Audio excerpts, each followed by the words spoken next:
Mga kaboopers, mainit na balita. Coach Tim Cone, ang head coach ng Gilas Pilipinas, ay nagpahayag ng matinding pag-aalala sa kaligtasan ng kanyang players sa nalalapit na FIBA Asia Cup na gaganapin sa Jeddah, Saudi Arabia. Ito na nga mga kaboopers. Habang papalapit ang laban mula August 5 hanggang 17, naglalabasan ang mga tensyon sa Middle East dahil sa konflikto ng Iran, Israel at Estados Unidos. Kaya ang tanong ngayon, matutuloy pa kaya ito sa Jeddah? Ayon kay Coach Cone sa interview sa Power and Play ni Noli Ayala, "We're wondering whether we'll still be playing in Jeddah." Sabay banggit na monitoring closely daw nila ang sitwasyon, kasama ang FIBA. Bago natin ituloy yan, huwag kalimutang mag-like at mag-subscribe para updated ka sa lahat ng basketball balita, kaboopers. Ang Gilas Pilipinas men's team, kahit may pangamba, ay tuloy pa rin ang ensayo.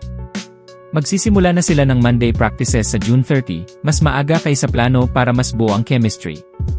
Kasama sa training pool si Justin Brownlee, na healthy na ulit mula sa injury, pati ang mga overseas-based na sina Dwight Ramos, Carl Tamayo, Kevin Piambao, at AJ Edu. Ang goal? 18 practice sessions at mga tune-up games bago lumipad pa Saudi. Pero mga kaboopers, ito pa, may send-off game ang Gilas laban sa Macau Black Bears sa Smart Araneta Coliseum sa July 28 or 29.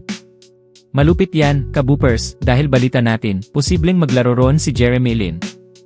Originally, gusto sana ng Gilas na makaharap ang Guam, pero di kinaya ng logistics, kaya Macau na ang bagong kalaban. May balak rin silang maglaro ng friendly game sa Jeddah sa August 2 laban sa team na nandoon na. Ang Pilipinas ay nasa Group C, kasama ang Chinese Taipei, New Zealand, at Iraq. Unang laro nila ay August 6 kontra Taipei, sunod August 8 laban sa New Zealand, at August 10 is Iraq. Pero ang malaking tanong pa rin, mga kaboopers, matutuloy ba talaga sa Jeddah ang Asia Cup? O ililipat kaya ito sa ibang bansa, dahil sa kabuluhan sa rehiyon? Anong masasabi niyo mga kaboopers? Sa tingin niyo ba dapat ilipat ang FIBA Asia Cup sa mas ligtas na venue? Comment down below.